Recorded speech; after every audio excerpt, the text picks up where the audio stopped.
Hi, this is Artifacts of Mars. One of the more irritating tricks debunkers play on people is they claim that looking at the Mars objects is the same thing as looking at the clouds and thinking you see things up in the clouds. This is an utterly ludicrous and dishonest argument. They have to go through a little bit of preliminary stuff just to be right, just to set the groundwork. Not that anybody doesn't know this. What's a cloud made of? It's made of water vapor, usually, dust, colloidal particles. That's about it. What is a rock made of? It's made of different minerals, most of which are opaque. There, we got that out of the way. Alright. So, what's the difference between sitting there and gazing at clouds, and sitting there and gazing at Mars photos and trying to decide which objects are artificial and which really are just rocks? Well, let's look at it this way. First of all, like I said, most of the minerals that make up rocks are opaque. Rocks are made of two different types of things. All sorts of different types of things, but there are two basic types that we're concerned with here. One is igneous rocks, which are forged basically by heat. In other words, they're volcanic, usually. And the other is sedimentary. Sedimentary, like sandstone, things of that nature. It just forms over millions of years from flowing water. Alright. So, they're opaque, but what does a rock do? A rock, or any other object, just sits there on the surface. What does a cloud do? Well, a cloud changes shape constantly because of the wind and air currents and everything. It changes shape constantly. So if we take a run over an hour, how many times do you think a daydreamer, which is what people who look up at the clouds are, we all do it. A daydreamer will look at the cloud and they might see 20 different objects in that cloud over, an hour. If the wind's blowing slow and the cloud just hangs there, doesn't move much. So, how many times has rock changed in that amount of time? The answer is none.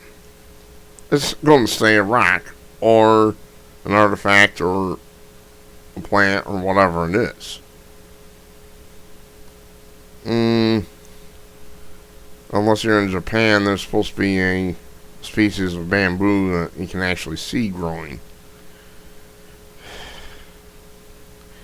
Anyway, the point is that daydreamers, when they're looking up at the clouds, they're going to see these clouds change shape all the time, so they're going to see a whole lot more than we would looking at objects on the ground, so the probability is much, much higher. Plus the fact that everybody knows when we look up at the sky, at the clouds, we're daydreaming, right? Let's lay down the line. We're daydreaming. I do it, you do it, everybody with functional eyes does it, to some extent. Nothing wrong with it. But debunkers claim that it's the same thing, and it's not. Because when one of us researchers looks at the Mars photos and studies these objects on the ground, we're not daydreaming. That's the difference, folks. We don't daydream. We're studying things, looking at morphological characteristics, and we're studying these over and over. The pictures don't change. The objects don't change. Now, let's run a little thought experiment. Suppose you consider that all the prime numbers below 1 billion represent objects that look like familiar things. And we run this over a long period of time. Let's say we run this over 1 billion years. Well, constant population of 10,000 objects on the ground, 10,000 clouds. How many more times are we going to see combinations of things that look like things? Infinitely more. It's going to be the clouds. So this is just plain silliness. Plus the fact the cloud is not a solid object. We're all aware of that. Sometimes they're opaque. Sometimes they're translucent. It's ludicrous. So we need to tell the debunkers to go blow it out your old wazoo. That's all I got to say. And as for these mental disorders, when one of you debunkers can show me your credentials and make a legitimate diagnosis.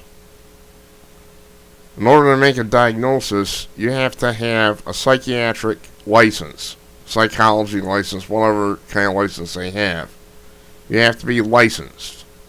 And when you debunkers are sitting there calling this peridelia, I can't even pronounce that, aphrophenia, all these stupid things, when you're sitting there saying that, you are making a diagnosis and you are practicing psychology without a license. You are breaking the law. You have no right to do that. Of course, with the debunkers, is not whether they're breaking the law and the truth doesn't matter. It's what they say that matters. Isn't the truth that matters. There's no comparison. Alright? A pipe is a pipe, and I don't need a scientist to know what a pipe is. So when I see one in a photo, I'm going to say so. Whether it's a Mars photo or an Earth photo. When I see a plant, I am trained in this.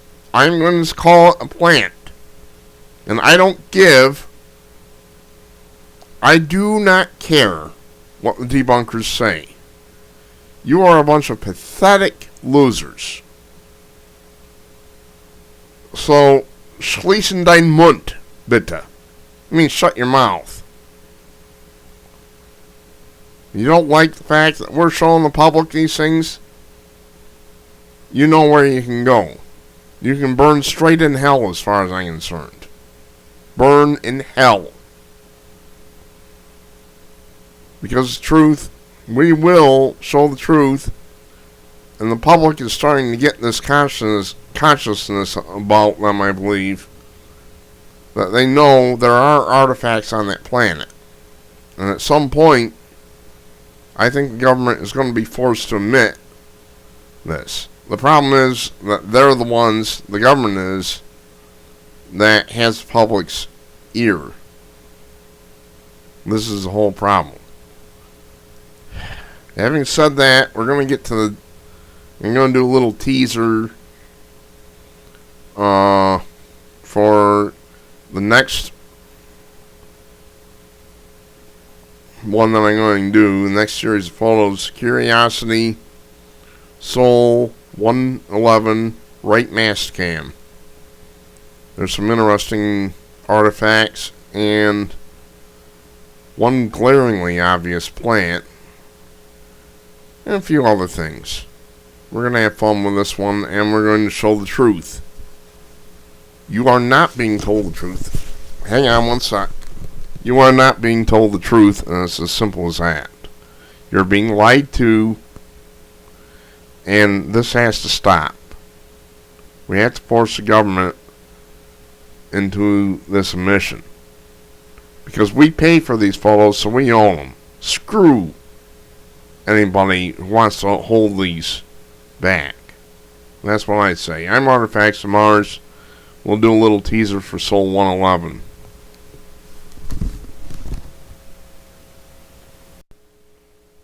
This is Artifacts of Mars.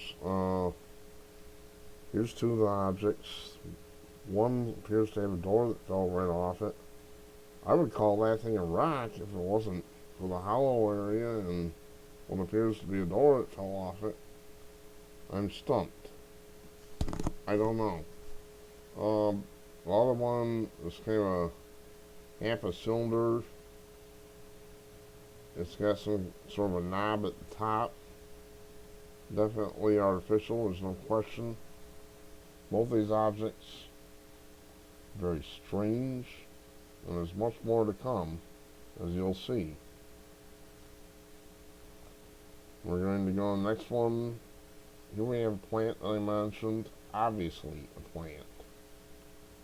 It's like a little bush. You can see it casts a nice shadow around the ground, sticking right up. Cannot be a rock. And with all its bushiness and everything else.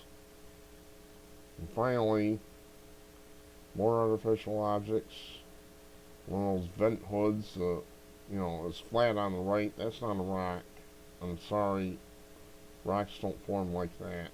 Neither do they form like the object on the left. Thanks for watching, and expect Sol 111 soon.